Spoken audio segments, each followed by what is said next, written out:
Glad you could join us on this session of the Nation Leadership Forum. I know we're used to having the NLF in the evening from 7:30 to 9 p.m., but anytime we can talk about matters petroleum. And this is the inaugural Petroleum Conference, and we're glad you could join us live on NTV Kenya to have this conversation.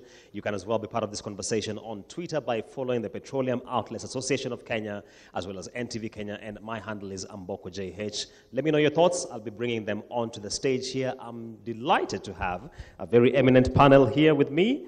Let me start by introducing the Director General of the EPRA, that's the Energy and Petroleum Regulatory Authority, Kipto. Glad to have you on set. I'd like to also acknowledge the presence of Engineer Mohez Kamali, National Coordinator, Kenyan National Petroleum Dealers Association. Martin Chomba is also with us. He is the Chairman, Board of Directors, Petroleum Outlets Association of Kenya. And we also have Mr. James Ngugi, who is the Regional B2B Manager for East Africa, Oryx Energies. Gentlemen, glad to have you on set. Let me kick off our conversation and begin by inviting the market regulator, that is the DG who's with us. It's been a very interesting year for the petroleum sector. We've seen escalating costs. We've seen some disruption at the start of the year. How has it been from your view as a market regulator? Thank you, Julians, and good afternoon. I think really, first I want to thank the organizers of this conference for making this happen. Two is it's been a challenge. The last 2 years have been a challenge not only to Kenya, and I keep saying this, but globally. We've had a lot of shift in dynamics. We've had challenges in terms of supply chain.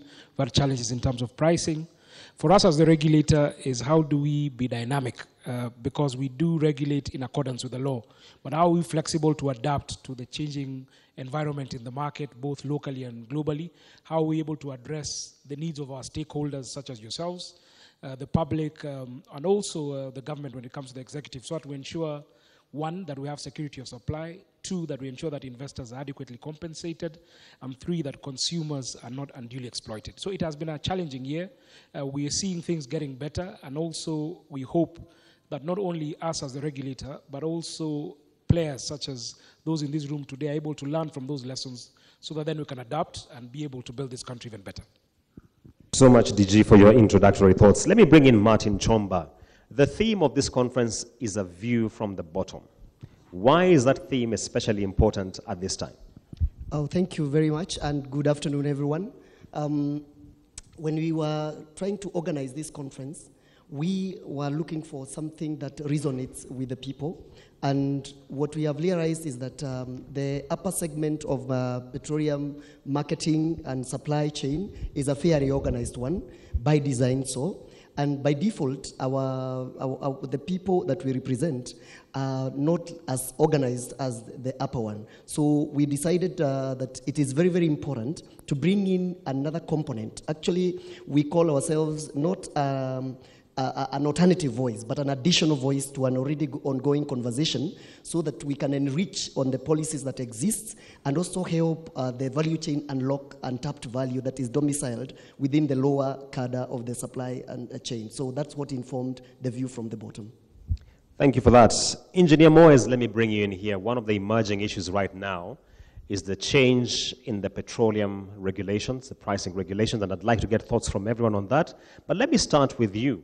When you read the regulations, how do you feel in terms of the outlook for the industry from a pricing standpoint? Okay, thank you very much, Julians, and thank you, everyone. Good afternoon.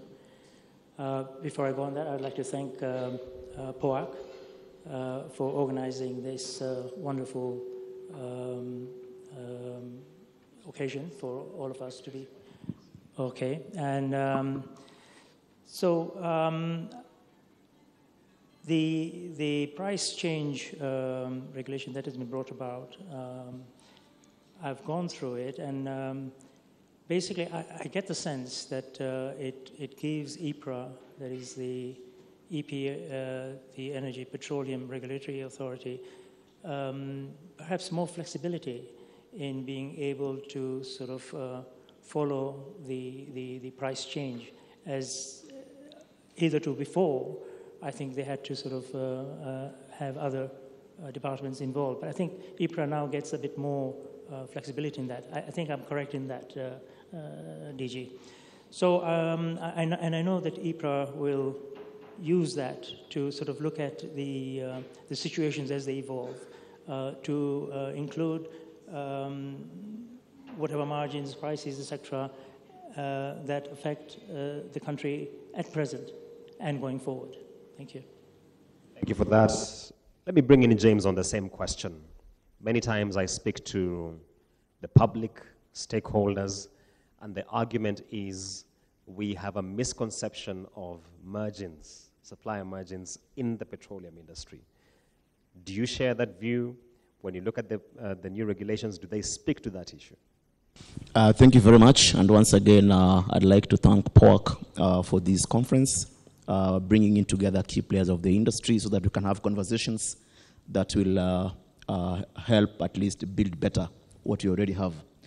Coming to your question about the misconceptions about our gross margin as an industry, of course, basically the perception out there is that we make a lot of money as suppliers, but to the contrary, actually, I think if you look at the current breakdown of the gross margins that are given to oil marketing companies, it's shared across board. We currently get around 12 point something shillings, which is shared about by the dealers, which are around 4 shillings. Oil marketing companies get around 4 shillings on wholesale, and there's 4 shillings which is for the retail investment. So basically, if you look at it right now, it's constrained, and I think it's not enough. Much as it looks like we make 12 shillings, it's just a gross margin. I know EPRA is working on the next COSOP. I think it's next year. And currently, as you speak, and I think you'll hear more even from the dealers, the current gross margin that we've been given by government is not enough to cater for all the needs of all the key players in the supply chain. And I think it's a discussion we're going to continue having with government, with oil marketing companies, with the dealers, to make sure that we have a well-defined gross margin that is all-encompassing and at least takes care of all the players. Because right now, many players here will tell you about how they are making losses, and yet they are dealers in the petrol station. The independents, they need a room to make their own money. Little investors, the real estate investors who given their land and properties to these developments. So yes, it's there. We are happy that at least we have a regulator whereby we have a breakdown of what entails our cost elements in the build-up, but I do believe we still can build on that and improve it. Right. Let me bring in the regulator here. The new regulations, from your standpoint, and you might be biased because they essentially come from your side, what sort of changes does it bring for those who are still struggling? Why is this important? Well, thank you, Julius. I think first is as a regulator, we don't have any side. For us, we have to balance the interests of investors, consumers, and all stakeholders. So we are the referee. You know, it's the World Cup season, so we are the referee in this petroleum game. I think for me to answer that question first, we need to take a step back to 2010. And a lot of the independents in the room, the station dealers, some had worked for the multinationals, left, then went and formed their own independent stations. Pre-2010, the market was not organized from a pricing standpoint. But in 2010, when we came up with the regulation, I think it would be a fair statement to say that between 2010 and today, that regulation has allowed us to have some sort of order when it comes to the pricing regime. It has ensured that we're able to ensure that every player in the value chain, whether you are an importer, whether you are an importer, whether you are a buyer from an OTS standpoint, an OMC, whether you are a wholesaler, whether you're a retailer, whether you're a transporter, the entire segment and value chain is taken care of. We did in 2018 conduct a cost of service study, which informed some of those factors. And in 2020, we all went into COVID. And the challenge that is globally with the energy space, particularly the supply chain issues, came about. The time was ripe to review the regulation. The statutory instrument lifetime is 10 years. We're at a point where in 2020, we had by law to review the regulation. We actually dusted up the regulation and improved it slightly, but we did not wait to get feedback from you to be able to review the regulation. And you're correct that the new regulation moves that out of a straitjacket kind of a situation where we're able to look at the needs of the market at the time, new market dynamics, be able to adjust as we go along to ensure that the balance that we as the regulator are supposed to give to the market is actually achieved, to ensure that consumers are not unduly exploited, ensure that investors, such as the ones in the room today, get a reasonable return, and really ensure that there is order and sanity in the pricing and regulatory structure. Thank you for that. Let me bring Engineer Moyes back to this conversation and the issue around margins. This country last year was having a conversation around actually trimming the margins from 12 to 9 as a stakeholder. Thank you, Julian. I think when it comes to margins, the margins have been worked out very, very carefully, as the DG has explained. The cost of report, the cost of supply of petroleum products, was done in detail with reference to the stakeholders, and they had made recommendations. Now, in that margin, there are three components which make up the sum of 12 shillings. The first one is, of course, the wholesale margin, and then there is a middle margin, which is the investment margin, and then there is a retail margin. Now, of course, all these margin aspects have been sort of worked out thoroughly, data collected, and has been done rationally. So there's no speculation in how these margins were arrived. So to say that from 12 shillings that we must reduce it to 9 shillings, in my mind, is an affront to rational thinking and things that have been done in terms of a proper data collection. So if you reduce by 3 shillings, what would that do? It would, in fact, reduce the ability of all these different bits, the 3 bits that we talked about, to function in the way that they would be expected to function. Now, for instance, in the retail section, if you were to reduce the margin by 1 shilling, most retail outlets, I fear, would actually go under. They would not be able to operate. But of course, when the prices went up, there was a hue and cry in the country by everyone, wanting the prices to be somewhat mitigated, the increase in prices, including ourselves, because, mind you, increase in price does not help retailers. In fact, it works contrary, to the way we can actually operate, because it increases the cost of doing business. So now, because of that, I think there was, in a sense, a political move. There was various discussions being held. Do we reduce the taxation? Do we reduce some other bits? But one of the things that was brought forward was to reduce the margin, which is, I think James has mentioned, as the gross margin, but it's also a gross operating margin. Okay, and in that margin, with the operations, you are probably left with a very small bit as a return for your investment. That would be your net profit. Now, at the retail section, just to give you an idea, that margin would probably be in the region of 40 cents to 50 cents per liter. All right. Now, we're all aware the price today for PMS, petrol, is 177 shillings. Now, you can see the very thin margin that we are looking at here. Now, if you were to reduce that by 1 shilling, surely that is going to affect the operations. Yeah, thanks. Thank you for that. And for the sake of our audience, when he mentions PMS, that is what we know as super petrol. I'd just like to remind our panelists, this is mass media. Thank you for that. Chomba, your thoughts on this issue of margins? Yes. The margins conversation. Okay. Actually, I would want to probably just take from where Engineer Moyes has left. Any discussion in this country towards the costs of financing and the cost of operating a petrol station today should not be geared towards a retrogressive issue of reduction of margin.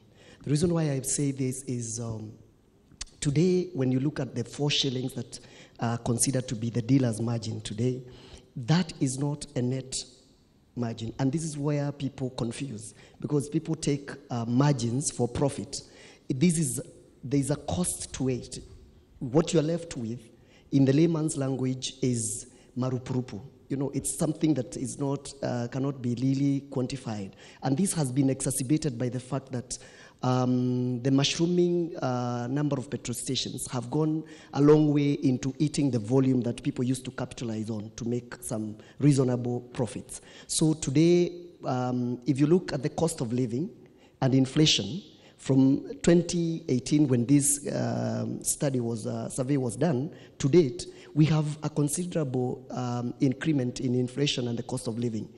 Have we had a commensurate review of what is happening? So I also joined the bandwagon in welcoming the new pricing regulation that has given latitude to EPRA to look at the costs that are prudently incurred in the market to make sure that they cushion most of us. Because from where we are right now, during the whole time of pandemic, exacerbated that by the fact that we did not have a whole capping of the wholesale price, a lot of people have had to drop out of the market. And I can tell you from the survey we have within our internal structures, we had about close to 1,200 unable to trade. Recently, when we dropped the subsidy on super, a lot of us have started coming back to the market, and it's a very welcome something that is happening in the market. We also want to appreciate and ask DG, in consultation with the other ministry officials, and together with the spirit of what the government is doing right now, to consider also moving and doing away with the subsidy of diesel, because that will do a very good to these people who are seated here. Let me just bring in the DG, and skeptics of the new regulations have argued, what really defines the confines within which these emerging costs, which can be baked into the pricing, will be considered? Because the perception has been created that this could be skewed to the favor of the players in the industry at the expense of the consumer. I think, Julian's first, again, to reiterate that our role, primary mandate, is to protect and to balance between the interests of investors and consumers. And that's why I said we are not an actor. For us, is to ensure that there is a balance. And I think this regulation allows us to strike the balance, where we have the cost components, but it gives us the flexibility to look at what is a prudently incurred cost. And because we are a government body, we operate on the principle of openness. We are auditable. All costs are auditable. All costs are verifiable. It gives us that flexibility as a regulator, and really it's to strike that balance. But I just want to wait to the conversation, Julian's, around the margins. And I think maybe we've jumped the gun on the margins as to whether the margins will be cut or they'll be increased. These are conversations, as I said. We did have a cost of service study in 2018. Next year, we're going to undertake another cost of service study. And really my message is to urge everyone to be able to come to us on what we call an open book basis. As we look at these cost buildups, what are these real costs? Can we have a conversation on what these real costs are, so that then at the end of this cost of service study, we'll agree that this is a real cost, this is a prudent cost, and this is a cost that needs to have a return on. And I think maybe I can just give a background, because I've been involved in those conversations. In this period of crisis, the government stepped in to then stabilize prices, to ensure that the consumer is not inordinately impacted by the high global prices. We, on the other hand, as a sector, from a regulatory standpoint, have assured that there is 12 shillings and 31 cents that is distributed across the value chain, whether it's the importer, whether it is the OMC, it is the transporter, it is the retailer at the pump, and the investor on the retail investment margin who builds the infrastructure. And we must appreciate that this infrastructure in Kenya from 2010 to 2022 has really grown. And I think that where there is a good story, there's also a bad story. Just to pick the issue of the stations, I think the chairman here has mentioned an issue of mushrooming stations, and it's an area that we're looking at, where in an area where a station was doing 300,000 liters a month, is now doing 75, 80,000, because there are 4, 5, 6 stations in the same area. We are going to come up with a regulation that will come up with a radius going forward that will not be allowing new stations where the economics don't make sense, because we'll not only be protecting the consumers, but also protecting you as investors, so that you don't make an investment that cripples you as an investor. And I think this is one of the areas that we need to look at. But in terms of the margins, the message that I want to pass is that we are going to have a cost of service study we are going to look at where we could build efficiencies, because we could be thinking that maybe the margins need to go up, and probably because of efficiencies in the entire value chain, whether it's transportation, whether it's improvement in technology, maybe it could go the other way.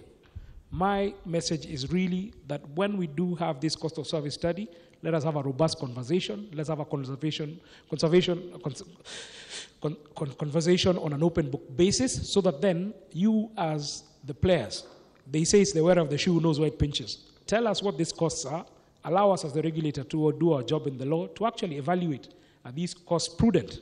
Are they within the normal course of business in the petroleum value chain? And for sure, we will then take them seriously. Thanks, DG. And in case you're wondering, this issue of the margins is coming from the Petroleum Taxes and Levies Amendment Bill of 2020. Let me close that chapter and switch on to something else, which the DG has preempted. The discussion around the competitive landscape and whether we should have a radius or not prescription in terms of who opens where. The question has been asked, and I want to throw this to James. If we go that route as prescribed by the DG, shouldn't this be a free market where there's free entry and exit? Thank you very much. I think in as much as we're in a free market, it's important that we have order. And I think I welcome the move by EPRA going that route, because we need to protect the investors in this forum, because there is no need for us to have 5 petrol stations in a 10-kilometer radius. You've heard right now stations that were doing 300,000 liters a month are now doing 75,000 liters a month. Now, the cost of study that was done in 2019 or 2018 had pegged some of the analysis on a particular threshold of volume per station. So if we have so many stations mushrooming left, right, center, what you're going to do at the end of the day is that most investors will lose out. So I think it's a welcome move. We need to have order so that it makes sense even for the investor to be able to employ funds in a particular site and invest. And at the end of the day, it will promote the livelihoods of the members in this forum. Because if we allow every corner of the country to be mushroom with petrol stations, we're just going to kill the industry. And I think the essence here is to strengthen the industry in a situation whereby everybody takes home something without degrading the value of investments. So I think I agree on the DG on that regard. And I think it also will help our dealers to be able to realize their investment. Because if currently they're making around 50 cents a liter, the moment the volumes reduce, it means that they're all going to be loss-making. So I think it's a good move. It's being practiced in other jurisdictions where you can't just open a station anywhere. I know there's this Kenyan mentality of somebody has got a particular investment, so let's have some order. Petroleum is a serious investment, and I believe when those rules come in, they'll play a very key role in making sure that we enhance business in our oil industry. Let me bring in Chomba before I bring in Engineer Moyes. On that issue, I was moderating a conversation where somebody asked, maybe we should be having a conversation around potential consolidation of these multiple small players. Is that a view you'd buy? You see, to have a very objective view on that, one needs to understand the social structure of our economy. Because as I said in the morning when we were having the sessions and we were trying to examine what has precipitated the industry to be where it is today, I was arguing, or rather I had some assertions that most of the people that do this business have not had time to sit down to do a business plan. Most of them are doing what they are doing by default, rather than design. Because what happens is, when somebody retires, there's a story out there's a lot of money in petroleum. So what does this guy do? He just goes and builds up a petrol station. Others start from one pump and they grow, and because that is what they have been socialized to do, the only next thing to do is to probably upscale that trade to a fully fledged petrol station. So this discussion would be looked at two ways. In Kenya, we are a capitalist state.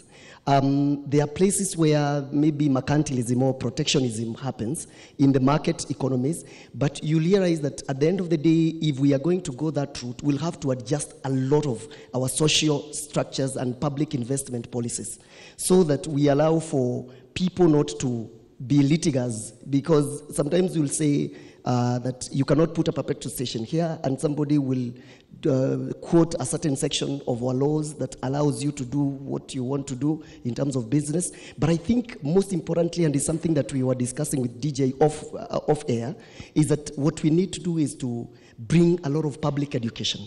Because it is very, very important, like I said in a certain show, that we have a very about 75% of the investors in the industry do not have the requisite education on a number of things, ranging from regulations to how you are supposed to do your your investment. So when we bring this kind of discussion, we are likely to alleviate and bring to the fore realization of the dangers in place for people to just invest in this kind of mushrooming petrol station. So suffice it to say, whereas ignorance to law and information is no defense, I always reiterate that we as government agencies, if we ignore that we have an ignorant population, then we are committing a bigger crime. So it behoves us to make sure that we go out there in consultation and synergy with the government bodies to make sure that we offer requisite public information so that when people are getting into investments, they know exactly what they are getting into.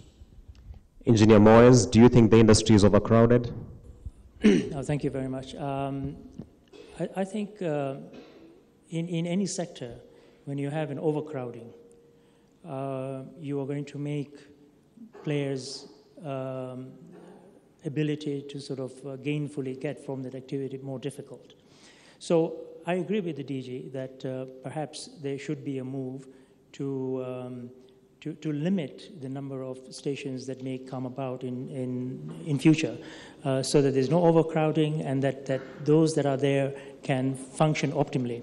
But having said that, and coming to Martin's point, I think there are operators out in the rural areas, and they need to have a consideration as well, a very serious consideration, so that they are included in the mainstream.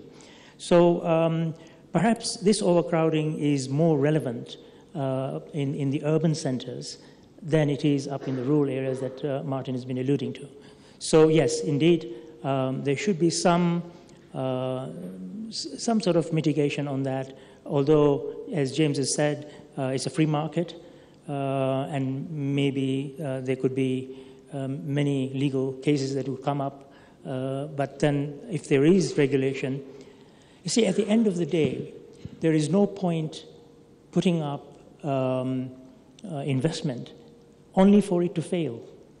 And in fact, as we talk, there are many stations that are now failing. And even when we do the margins, we talked of a benchmark throughput, which is about 250,000 liters per month. Most stations at the moment across the country, if you were to take it as an average, are probably not doing more than 100 or 150,000. So when you're doing a very low kind of volume, then those margins, start to fail. They don't work.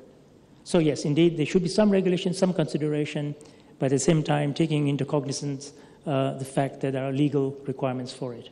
Thanks. Thank you. Allow us to switch gears, and let me start with James here. I'm sure stakeholders here are very curious to hear thoughts around the open tender system and whether, as structured, it works optimally for the benefit of customers, industry players, every stakeholder. Thank you once again for that question. I think all of us agree, and I think it's a fact, that OTS is the backbone of this industry. Without OTS, I don't think even regulation would have succeeded, because we all depend on each other. So OTS, first of all, pulls together the industry. We are about 100 players with 5 major players or 6 major players. And we are able to bring product in Kenya at a very low cost, thanks to OTS. OTS is also an enabler to any oil company that wants to join the mainstream oil marketing companies. So looking at OTS in Kenya, it has been one of the most successful tenders, public tenders in the country. It has stabilized the fuel supply system in the country since its inception.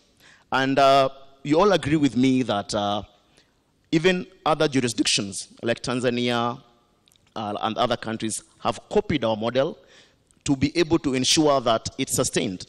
And one thing you need to realize is that OTS is regulated by regulated by the Ministry of Energy, and it's private sector driven. So we come together as an industry based on our demand and supply requirements, and we are able to make sure that supplies of the country are sustained at a very low cost. And one thing you need to realize, Kenya as a country doesn't have strategic reserves. Actually, our strategic reserves are the OTS itself, because without OTS, the country would go into a chaotic form of supply chain. So yes, OTS is key, it's the backbone of the industry, without which I think we would fail as a country. And I think what we need to do going forward, and I think even recently we had a change of the regulation just to make sure that the players within the OTS supply chain are able to resonate on each other well and to adhere to all the regulations that are laid there. So for me, without OTS, I don't think we would be even seated here today. So OTS is key, it's the backbone, and it's the enabler of all the whole supply chain of the country. And I think going forward, we need to strengthen it to make sure that we even go further and make sure that we encompass the requirements of the small dealers and how we can be able to supply their needs, especially in times of shortage. DG, any thoughts? I don't think I have much to add, but just to agree and concur with James that I think OTS has worked well for this country. A lot of countries have adopted OTS, but like any good thing, there's always room for improvement, particularly in the times of crisis. You learn, they say you live and you learn. There is an opportunity to look at the framework of importation, continue to work with OTS and maybe improve it and see how we can be able to address some of the emerging challenges that we're having today. I heard CS Moses Kuria speak to some of the challenges related to Forex and liquidity and some of the challenges about what do we do to alleviate some of these issues. Really, OTS is coordinated by the government and regulated by us as the regulator. But really, this is private sector led. Other countries will procure product off government balance sheet with sovereign guarantees. But in Kenya, it is private sector led. It does not sit on the government's balance sheet. So it's really a model that has been adopted in the region. But I just want to make a point that there's room for improvement. We'll continue to monitor some of the issues that are emerging and see how we can be able to tweak and improve the OTS as we go along. DJ, maybe very quickly, as a follow-on question, what especially can we do around the FX question? Because as we speak, this market is really struggling with that. Well, I think on the FX, I think the first thing for us as a sector, because we are an energy services regulator, we're not a financial services regulator. But for us is to facilitate those who are our licensees, such as those in this room, to ensure that they get access to the dollars that they require to be able to ensure that our stations continue to have product. So really, for us as the energy services regulator, we liaise quite closely with CBK, the financial services regulator. We do have a meeting on a weekly basis to try and ensure that we get liquidity to the importers, we get liquidity to the OMCs, trickle down to the transporters, the wholesalers and the retailers to ensure that we're able to continue moving and powering the country. This challenge is a challenge that the government is trying to address at a macro level. We are doing our bit as the petroleum sector to try and see how we can be able to be part of the solution. But this is still work in progress. I think once we really have a concrete plan on how we can be able to alleviate this FX challenge, we'll be able to come back to you as our stakeholders, working with other government agencies and the National Treasury to provide a way forward. Chomba? On the issue of OTS, I would want to agree with James and DG that OTS is indeed one of the best things that happened to this country after chips. I would want to say that in this country, If we didn't have the kind of OTS that we have today, most of us would be under the bus today, because you know when elephants are walking in the room and you have some ants scrolling all over, the likelihood of being trampled upon is very easy. And Bonadiji and your team, we appreciate what you do to be a referee to make sure that we are not fouled as many times as possible. But then again, speaking to from where he stopped, every good thing can always be added some flavors. And they say an omelette is as good as what you put in it. And in my thinking is that we may want to, going forward, to see whether we can structure the OTS in a way that it speaks now to some emerging needs in the society that we live in terms of our petroleum ecosystem. For instance, we may want to have a conversation around, is it possible to plug in a component within OTS that would take and guarantee some supply to the independent market at a certain volume? Because I know there's a place for us as the non-franchised to organize ourselves to get to that level, but you and I have established that we have an indispensable demography that is not easily organizable, if I may use that word. So we are really pulling to make sure that we bring them to the mainstream. But between now and then, you see, sometimes you tell somebody to wait for food and you're cooking and the food is very good. But if you're telling them that they will eat next week, they might not find that next week alive. So what we're saying, could we have a way that the OTS speaks to some of these inadequacies, whereby there's a certain guarantee that it doesn't matter how the market goes. It doesn't matter the market dynamics. If we go down, we go together. If we are under the bus, we are under the bus together. If we are in opulence, we are okay. Suffice to say that we feel that the OTS is fairly organized at the upper section of the distribution, but does not speak very much to the plight of the hustler, so to speak. So that would be our player going forward. Chomba there essentially saying the market is a bit skewed. Before we take a break, Engineer Mohes, your thoughts on this issue?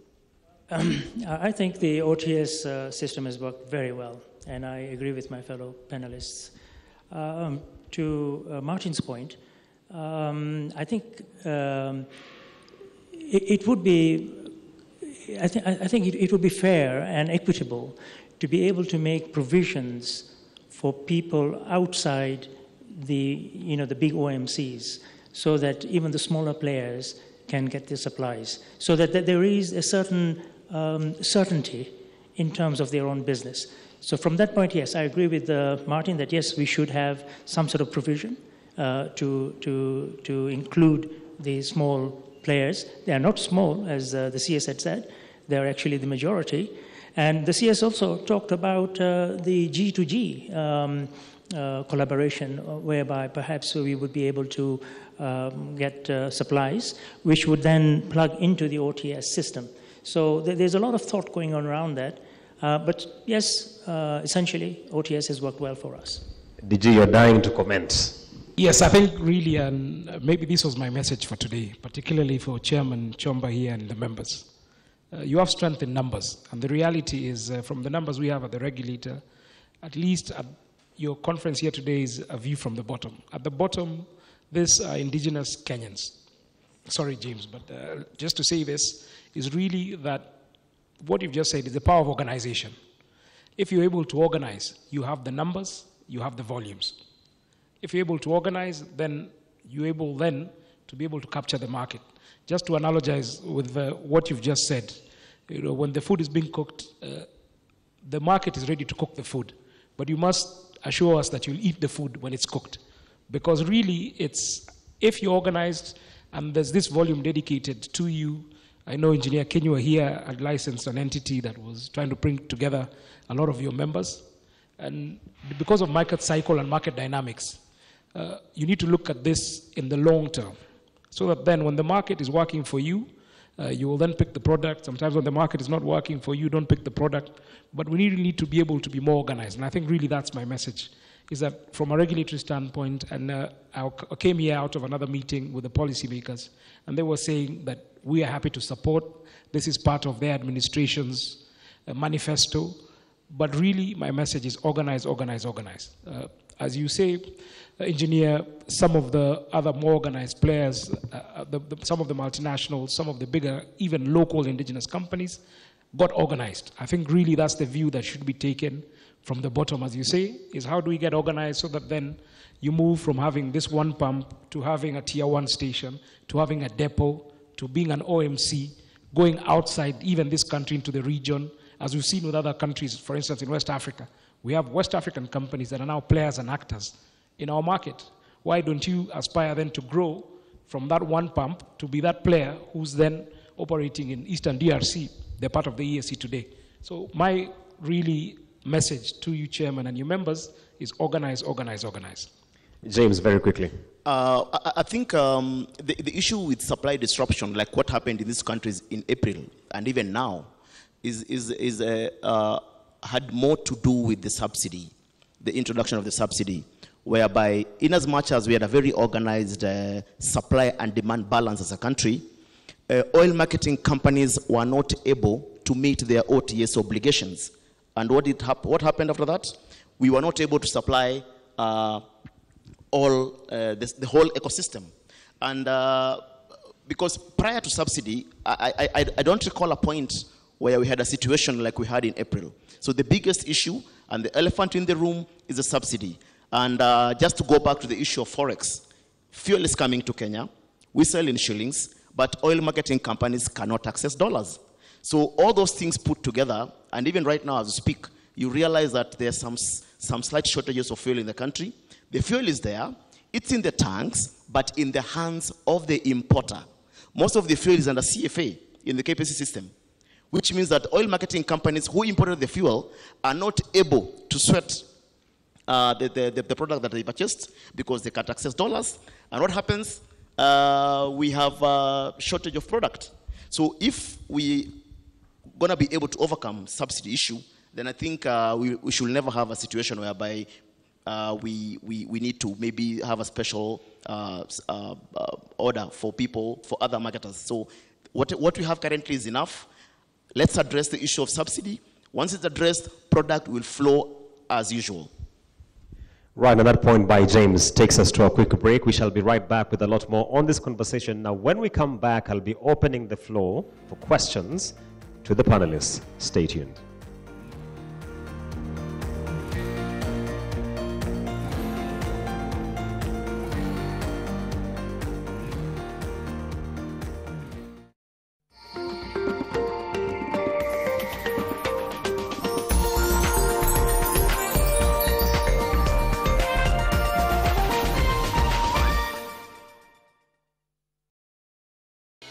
The International Anti-Corruption Day came into existence after the United Nations General Assembly adopted the United Nations Convention Against Corruption on 31st October 2003 and also designated 9th December every year as an International Anti-Corruption Day. The main objective of this day is to reflect on the achievements, milestones, challenges and opportunities in the fight against corruption. This Thursday at 7:50 p.m., NTV, in collaboration with Ethics and Anti-Corruption Commission, will host a live virtual forum seeking to highlight the crucial link between anti-corruption and national prosperity. The theme for this year is ANCAC at 20, Uniting the World Against Corruption. Happy holidays!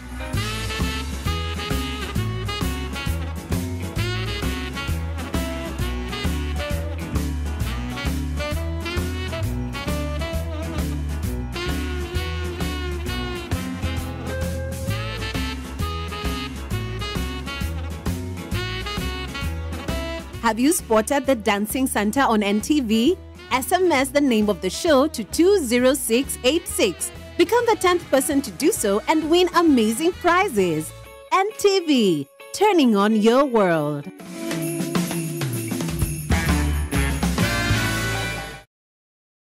My name is Sister Caroline Gatia. I belong to the Congregation of the Assumption Sisters of Eldoret. I'm the director of Dorothea Rescue Center, a home that rescues, rehabilitates and reintegrates street girls. I welcome you all at Muthaiga Golf Club for charity golf tournament on 16th of December 2022. The aim of the charity golf tournament is to raise 5 million to support education of these girls as well as put up a dispensary. Welcome all. Masinde Muliro University of Science and Technology will celebrate its 18th graduation ceremony on Friday, 9th December 2022 at the University Graduation Square. The university shall release graduates with market-driven skills in the technical, arts and sciences fields. The ceremony will be live on NTV and the university social media pages from 10 a.m. Graduation theme, mainstreaming science, technology and innovation for sustainable development. Masinde Muliro University of Science and Technology, the university of choice.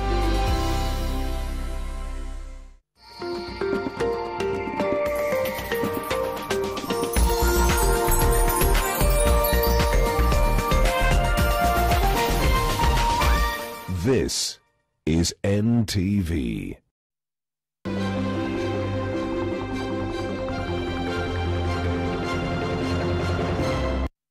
Welcome back to this conversation on the Nation Leadership Forum. This is the inaugural National Petroleum Conference, and we are fleshing out key issues affecting this industry, from the risk profile to the regulatory environment and any other emerging issues. And I should say the Director General has been excused, that is Kipto, who has left us, but he has left us in the able hands of Engineer Edward Kinyua, a very competent guy. I've interviewed this guy before. Karibu sana, Engineer. Glad to have you here. We want to take questions. We have a hand on this side. Please just stand up, introduce yourself, and shoot your question to one panelist. Yeah, my name is Steve Miner. I'm a retailer in the petroleum industry. My question is to Engineer Kinyua, specifically in relation to the COSOP report. Last done in 2019, the next one to be done in 2023. Don't you find that a very long period? Perhaps it needs to be done. A lot has happened since then. Maybe something you may consider. Thank you. Thank you for that. Engineer, note that question. There's another question here.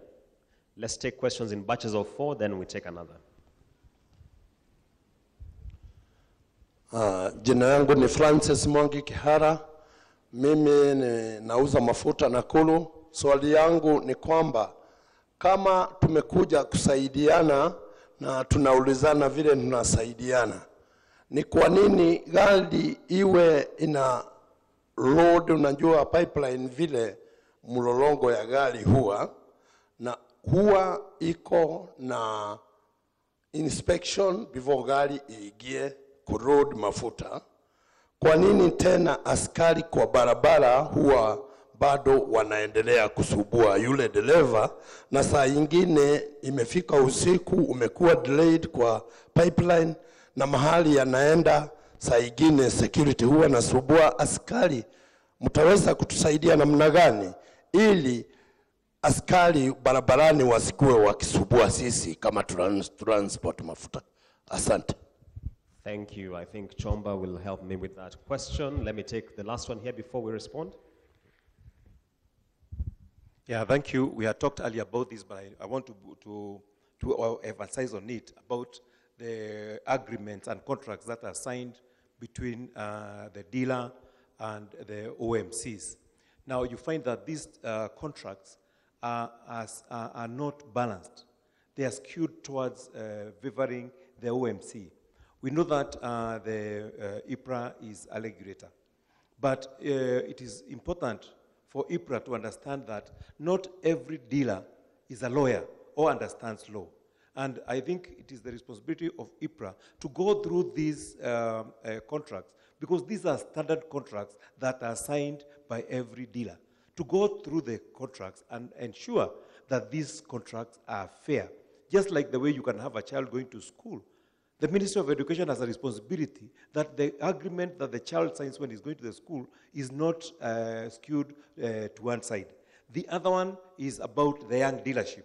A young dealership which is being used to threaten the existing dealers and also to misuse those young dealers, promising them heaven, and eventually they don't get that heaven.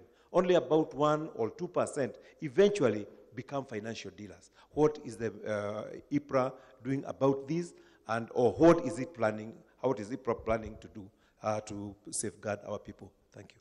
Thank you. Allow us to take those questions first. We shall come back for another round. So, Engineer Kinyo, the first question was on the intermittent time between the studies done. Is it too long? Do you intend to review that? Thank you, Julians, and the audience that is watching. Well, we did a cost of service study in 2018, and one of the recommendations in that report was a period of review of the cost components along the supply chain. The consultants who did the cost of service study recommended a 5-year period. However, we are aware that there are other costs that might change before that 5-year period is over. For instance, the transportation or distribution rates. And the other issue is something like you might have an escalation of a cost within that 5-year period. It's an emerging cost that, of course, as the DG has previously talked about, the new regulations that we have accommodated emerging costs. So for certain factors like distribution rates, we were given a recommendation of a review of one year. And also for the margins, the dealer margins, we were supposed to be looking at this review every 1 year. Dealer margins, we are looking at it because of the fact that a cost that we did not envision came into play within a 1-year period. Then we can go back to the drawing board and say the cost of borrowing has gone up. Can we relook at the dealer margin? So yes, the period is 5 years, but we have intermediary reviews for some components within the price. But just to say that next year, once we do the next cost-up in 2023, probably you can give as stakeholders the recommendation that we need to look at it at a shorter period, like 3 years. So it is upon you to give that recommendation. Thank you. Thank you. There was a question around, and I don't want every question to be taken up by EPRA. There was a question around policemen on the roads and how our stock has already been checked, yet we are being stopped. As an umbrella body, Chomba, do you want to say anything? I would want to say that that's an issue that has been there, and I want to first of all understand that you are talking about harassment based on night travel. Is it? Okay. So I don't think we have a crystallized regulation on night travel. I remember there used to be times when there would be issued some directive to that end, but I am not in a position to say whether there is a very crystallized kind of a law or directive, statutory or otherwise, requiring truckers not to travel at night, because then that beats the logic. It beats why they have to have an inspection before they get in, because amongst the inspection checklist is whether you have the lighting of the vehicle is okay, the wipers are okay. So you wonder, then why do they have to inspect if then they would have to ask us not to travel at night? Maybe, engineer, you could clarify if there is a law or not. Yeah, if Julians, you can allow.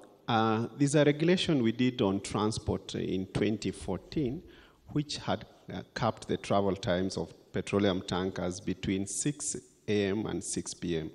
However, when we looked at the supply logistics, we realized that sometimes these vehicles go queue at the depot, and they are only released at about 4 p.m. And then before that vehicle goes through the Nairobi traffic, it's already 6 p.m. And then the question was, where does that vehicle park?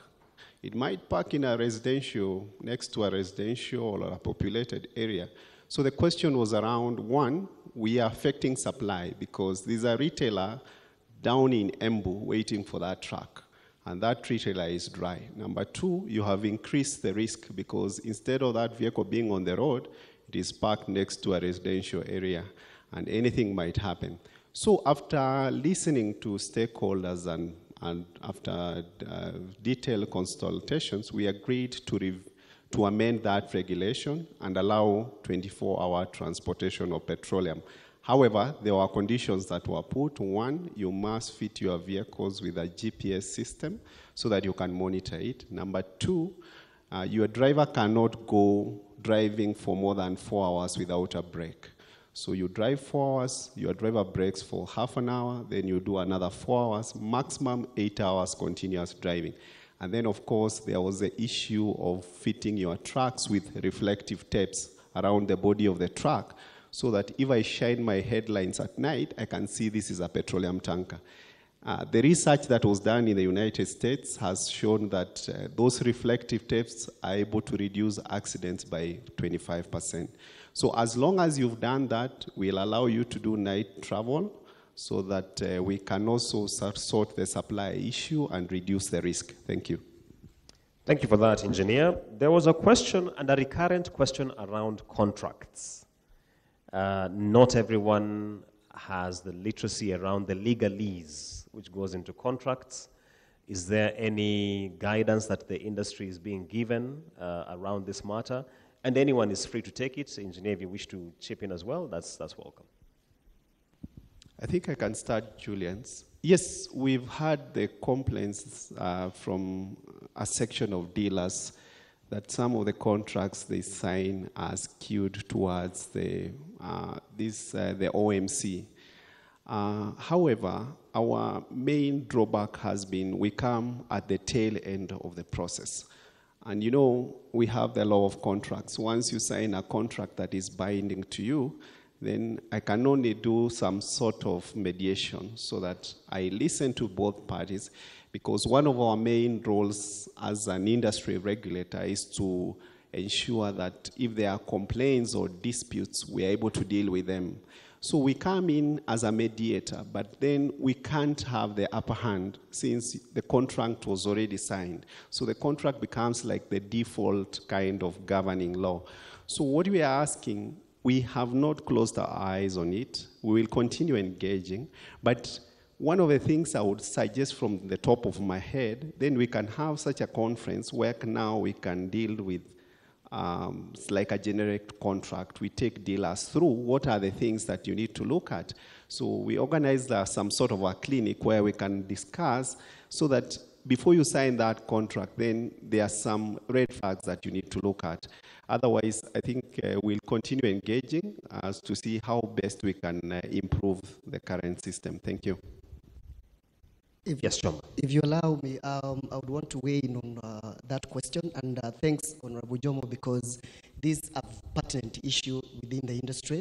Maybe what we may want to do as an industry is sit down and probably with some expertise from the likes of Honorable Jomo and some of our people here, we would be able to come up with a standard applicable contract that members are able to look and see as the standard. If you allow for tweaking that, that becomes your personal responsibility, but the industry has a recommendation that you are engaging in a franchising business or contract-based business. These are the kind of things that you ought to look at, and this is a standard contract. So you are given the leeway maybe to tweak it the way you want to fit your operations model, but as a regulator, as a referee, you have given a template of what is a standard contract that takes care of win-win situation for all the parties. Thank you, Chomba. There was a question here. Just remember to introduce yourself and keep it brief, and to which panelist, as well as that one there and that one. My name is Jackson Derito Mongai. I'm a contractor, construction of petrol station. My question goes to, should I call it a question or a suggestion? Goes to our chair in EPRA. In terms of construction, when you're doing construction of petrol station, we have so many permits. There are over 7 permits that are required. And one of the biggest challenges is acquiring of this permit.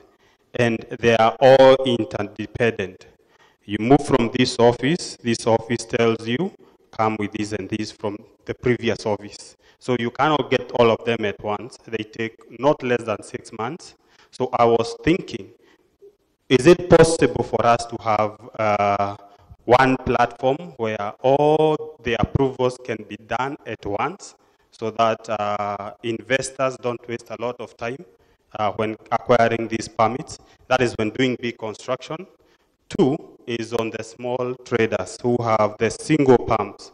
Those traders who have the single pumps are subjected, if they want to follow the due process, they are subjected to the same process as the big stations, whereby they are told change of use, structural drawings, architectural drawings, mechanical drawings, county council approval, Kenha, Kura, Kera, NEMA. They are subjected to all these processes, and they are very expensive, and their cost of investing this small station is very small. For example, a small station with maybe 2,000 liter tank and a single pump would cost about 300,000. These approvals will take 200,000 or even more. So you are asking this person to produce more than 50% of his investment to acquire approvals, which are very expensive. Can't we have, for these small traders who have this pump, are subjected to a different mode of approval process? And also for the big investors, their approvals are compiled to one. Maybe as an example, I can say a normal station would require change of use, you'd require structural and architectural. You cannot acquire the two without change of use. Let me hold you there, sir. Okay. Thank you. Let me hold you there. Let's take one question here before we respond to those ones. There's a gentleman here.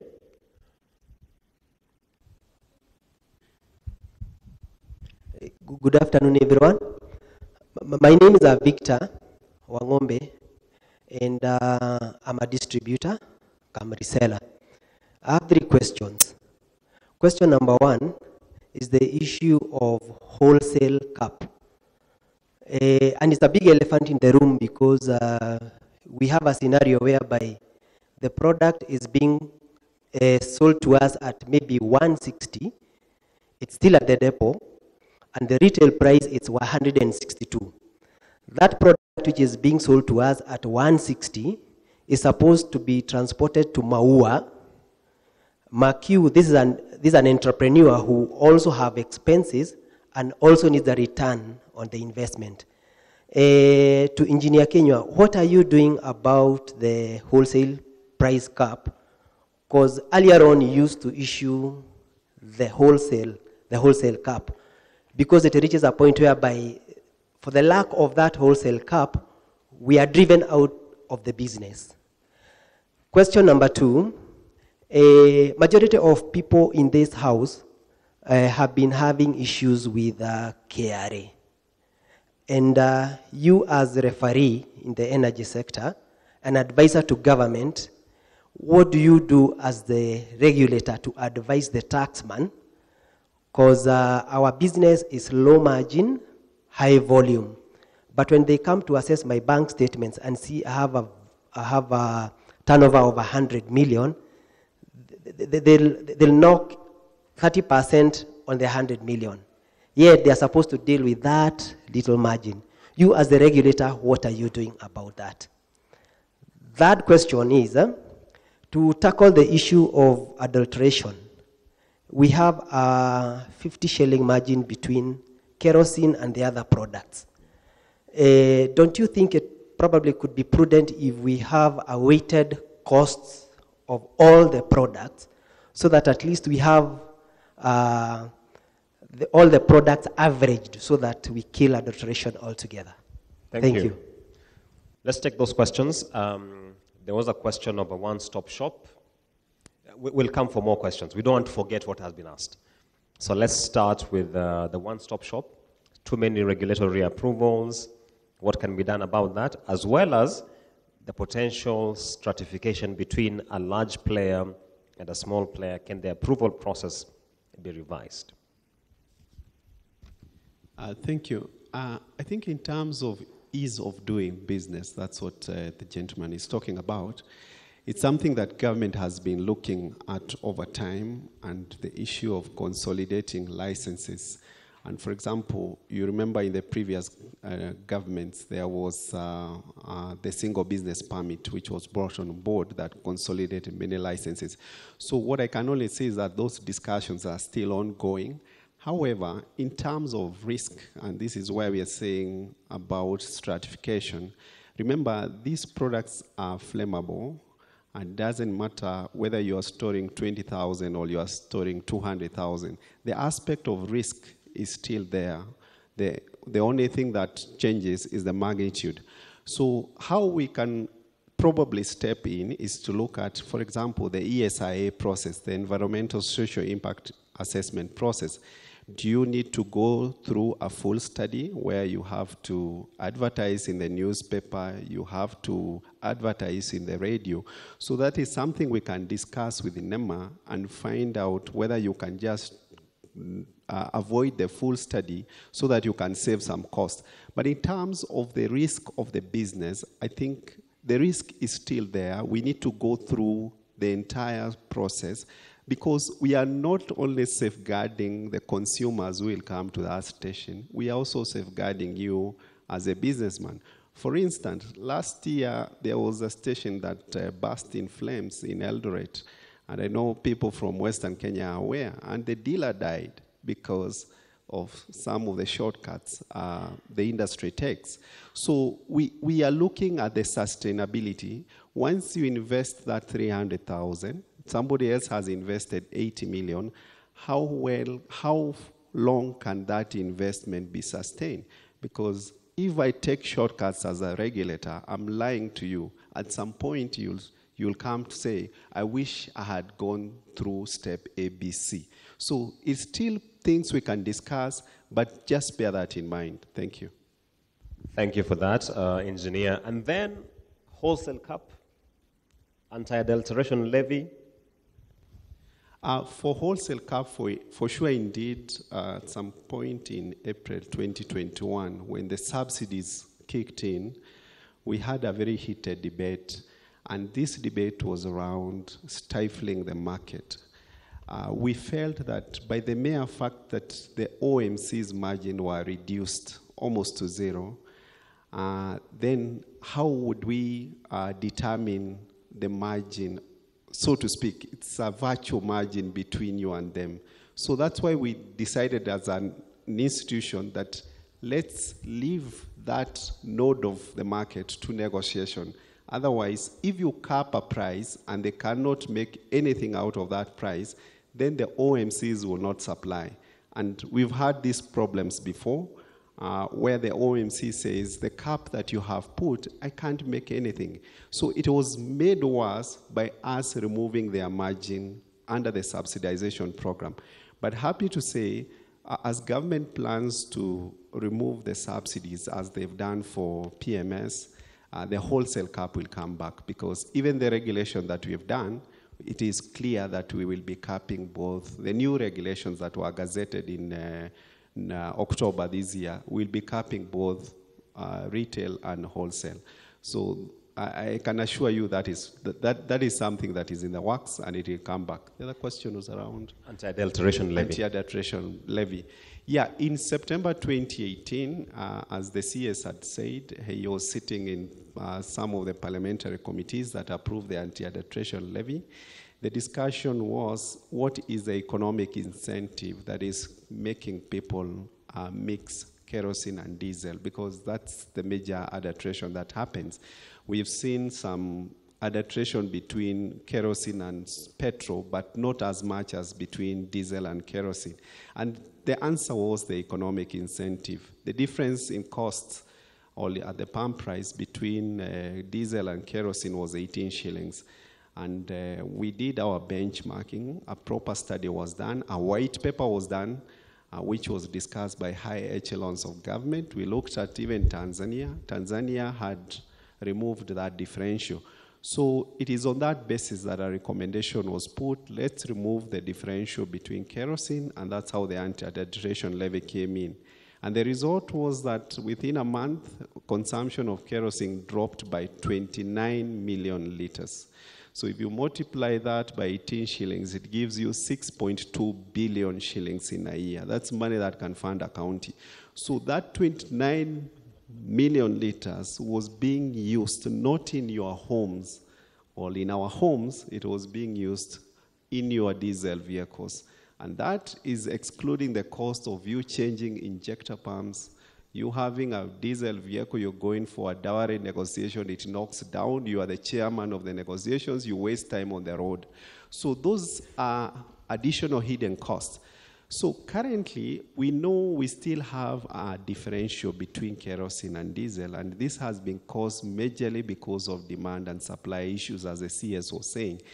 Post-COVID, people were not flying, so there was no demand for jet. This country, we consume about 77 million liters of jet on a good month.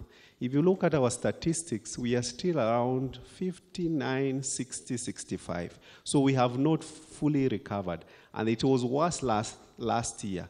So the international demand for jet was low. The kerosene prices, because it's one product, it comes as one product, that drove the kerosene prices much lower than those of diesel.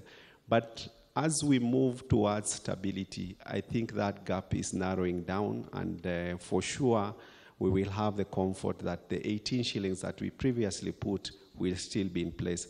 Not to say that we still also mark all kerosene. We biocode it with a biocode marker, so that once you mix kerosene and diesel, we have a monitoring team. Now we have 5 monitoring teams. Initially, we used to have one. So when they are in Kisumu, people call each other. These guys are seen in Kisumu. So the guys in Coast Canada trade. Now we have 5 teams. You don't know where they are. And they are able to check for adulteration, both for kerosene and for Jet A1. Jet A1 is not biocoded. So when you mix Jet A1 for some reason with diesel, we have an equipment called XRF that can be able to check the sulfur content, and we can know you have used jet. Thank you. Thank you. I know you had a third question, but because of time, we have only 15 minutes to go. Let me take other questions before we close this conversation. I think you've already asked a question. Oh, no, he hasn't. Okay, let's start from there. Very quickly, only one question, please. Me, just to, because of time, I just want to highlight something that I've been thinking, and this is about a certain K, which my teacher used to tell me about, a constant K every time, which now some of these policies and the way we are doing things, we are depending on a very old K, which has already changed. Like I heard, there's this discussion about protecting the investors. And we know that we have the young ones who are coming up, and they would want to pick these businesses from us, or maybe do their own. You know that Kenyans want to survive in their own ways, and if they think, the way you are seeing big petrol stations coming up, the same way we have those people who are not able to bring the big petrol stations, they are still thinking in their small ways. So when you put that standard, which they may not, the small ones may not be able to construct the petrol station or invest that much, then kind of you are pushing them down. There are so many things. Our population has changed. You know, the economic strength is varying, and I just want to urge the EPRA, as they continue, they be considering that this K goes on changing. There is a place he has mentioned about reviewing COSOP after every year. This is because a K might have changed somewhere. Thank you, sir. Thank you so much. Thank you. There's a question here. Very quickly, please.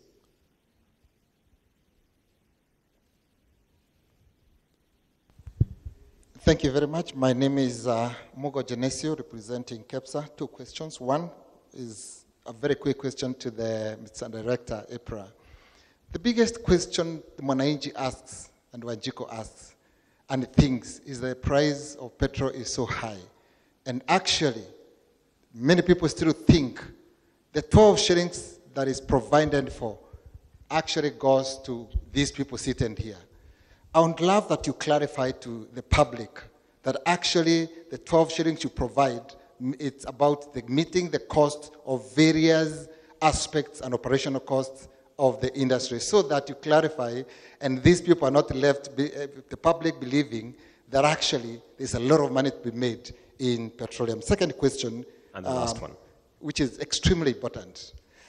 This question is about the differential, because of the dollar shortage, the differential between, when you're doing the pump price, of course, standard-wise, you'll be considering the price of dollar according to the central bank. But of course, the current market rate is extremely high, a difference of maybe 2 shillings or to 3 shillings. The question is, going forward, and I know you've passed a regulation to that effect, to assure us, the investors, that we are going to get full compensation according to the market rate of the dollar. And secondly, historically, the cost that we've lost, that we've been meeting on behalf of the industry, we've been bearing the cost of the dollar. Please consider and tell us that you're going to give us that cost. Thank you so much. Thank you. There is a hand there. We allow a gentleman here and a lady there for the sake of gender sensitivity. Sure, please. Thank you very much. My name is Frederick Okello, representing Coop Bank. Now, earlier on there was a conversation around the mushrooming petrol stations and the diminishing margins, which really, painted a worrisome picture concerning the future of the sector. And that's really what's happening on the ground. We have a lot of petrol stations coming up, but on the other side, we're saying the margins are getting smaller and smaller. Maybe now the question to Engineer Kinyua is, as the regulator, what role do you play in ensuring sustainable investment into the future, so that we do not have a scenario where we're going to have so many petrol stations? So is it a demand driven? Are we looking at the other side of demand to say, since the demand is growing, then we need to license more petrol stations, or is it a free sort of scenario? Let's take the lady's question and then we'll respond. Thank you very much. My name is Joanne. I am a retailer. And there are many elephants in this room, but I think there's one we've not emphasized so much on, around the issue of fuel losses. I don't know how many of us are struggling with that. Our margins are pretty thin, yeah, and we've already addressed that so much. But the fuel losses are making it even thinner. And if I could just give an example, if you look at the bottle of water on your table, it's written 500 ml. If this was to be checked whether it's 500 ml and it's found not to be, punitive measures, cabs and all these other people. But for the fuel business, especially for retailers, it's not the same. On the price build-up, they provided for pipeline losses a while back. Now pipeline is efficient, no losses. Depot losses are part of the price build-up, means depot losses are compensated for. But when you look at what we are losing as retailers in terms of fuel losses, what's happening between the depot and our stations and the transport in between comes to about over 1%. Yet we've only provided for about 0.3 shillings in the last course of study. So I think there needs to be very strict measures around what we are paying for as retailers on our invoices and what we are actually receiving. And it's a discussion that needs resolution. Thank you for that. So let me do this. Let's have the engineer respond to those questions, and then I shall take closing remarks. Unfortunately, because of time, remember we're live and we need to sign out. So engineer, fuel losses. Thank you for that question. And I think that item had been alluded to by Honorable Jude Jomo. I think the major, first of all, in the pricing formula for the retail margin, there's a loss factor that has been provided, 0.5% for AGO and kerosene and 0.6% for PMS, that is petrol. However, I think the major issue here is the differential in volume determination methods. At the depot, you load using a meter, you come and offload using a dipstick. So what we've done is we've taken the responsibility of ensuring that the industry that issue is resolved. The industry is protected. So we are in conversation with the Department of Weights and Measures. We've already raised this matter with them, and we are seeing, we are working towards harmonizing those two measurement methods such that at the station you can also offloading using a meter. This is happening in South Africa. So I think it's just a matter of advancing the discussions, and then once it's harmonized, in fact, in the last discussions, I remember one retailer said they tried a meter for 1 month, losses went to zero. So it's pilferage. You can't lose 1% unless between Nairobi depot and your station somewhere in Ruiru, unless your tank is leaking. Thank you. Thank you for that. Very quickly, there was a question here around FX, the dollar shortage. On the margins, allow me to say the panel had already discussed that because of time. Yeah, in terms of compensation of any FX losses that have been incurred, well, the new regulations that we have gazetted allow for compensation of prudent costs. So basically, it is upon us to examine and audit once those costs are presented to us. Then from there, we can determine whether they are prudent or not. And then if they are prudent, there's a way they will get into the formula. Thank you. There was a final question on the industry there, and the DG had already spoken to this about the radius, but how do you determine where something is opening up? Okay, we've drafted the regulations on retail, and one of the key things we had put in that regulation is the distance between one station and the next. One, from an economic perspective. You've done your feasibility study, your volume on a particular point will be 500,000 liters per month. So you go borrow money from a bank, you build a station at a cost of 80 million, and you expect that from those sales you've projected within years X, I'll have paid my loan. Unfortunately, somebody comes next, because we Kenyans, we talk a lot. You say, I'm selling 5 trucks per day. So your friend hears. They go and do a station next. Another one comes. So your volumes go down by a third. So the question is, what is the sustainability of such a business?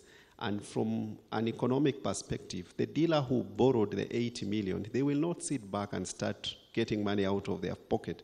They'll be forced to do some illegal activity. They might start dumping fuel to cover their cost. So our concern came from that, so that we avoid issues of adulteration and dumping.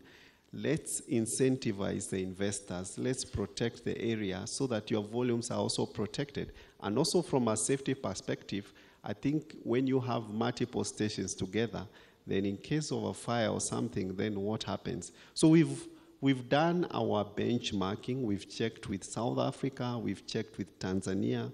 We've checked with Rwanda. Rwanda and Tanzania, they have a policy of 1 kilometer.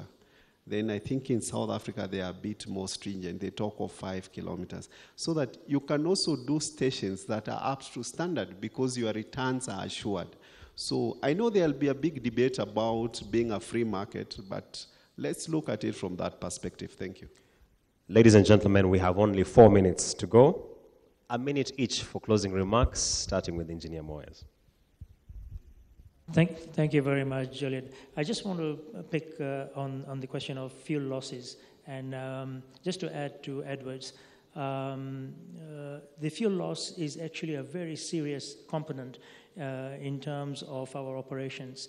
And as has been mentioned, the current price regime sort of allows for about 38 cents per liter. But if we are losing 1%, which is what I seem to be hearing across the board, that actually in current prices represents 1 shilling and 70 cents, so 1 shilling and 80 cents. So if you were to remove that 1 shilling, that 38 cents from the actual losses that we are making, which is 1 shilling and 80 cents, you are more or less losing something like 1 shilling and 20 cents, now which that translates into almost 25% of your operating margin. So it's not sustainable. That's the only point I want to make. I think this fuel loss is something that is verging on criminality, and I think various multi-departments must look into it. But I think the supplier, whoever is supplying the fuel, must eventually be responsible for it. Thank you. Thank you. Chomba, a minute only. 1 minute. Mine is to thank everybody for this kind of a discussion that we have had. And I want to assure the industry going forward that POAC and the like-minded industries, players, we are going to make all efforts to keep bringing to us this kind of robust conversations, and thank every player, including EPRA and government agencies, including the president, who was magnanimous enough to send us representation to come and listen to what we are saying, so that going forward, no policy of petroleum will be discussed and you guys will claim ignorance, because we'll have made every effort to make sure that you are included in the conversation. Thank you. James. Hello, thank you. For me, I think my take home on this conference, it's a good beginning. Thank you, Martin. And I believe you're going to continue this conversation. And my take home is, of course, we have very good systems which you need to protect, like the OTS. We also look forward to the cost of review next year.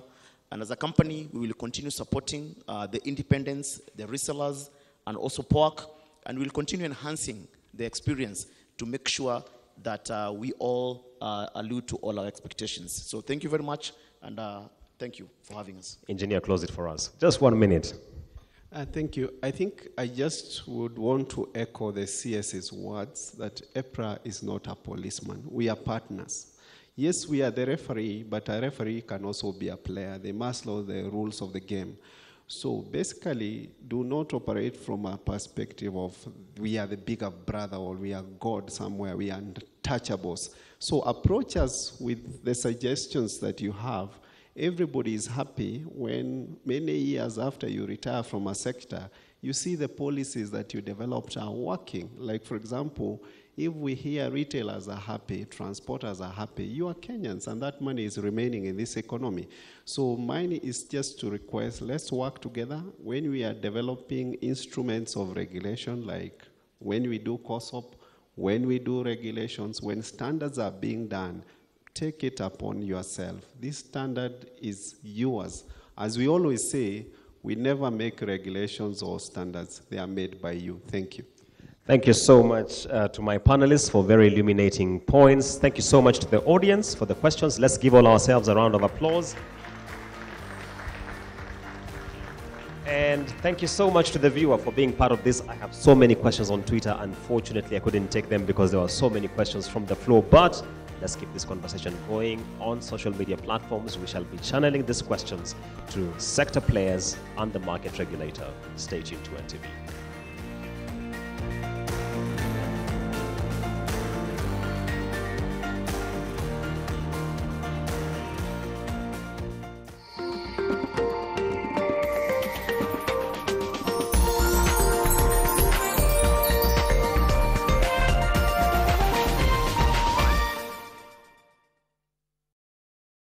You no get the time for the hate.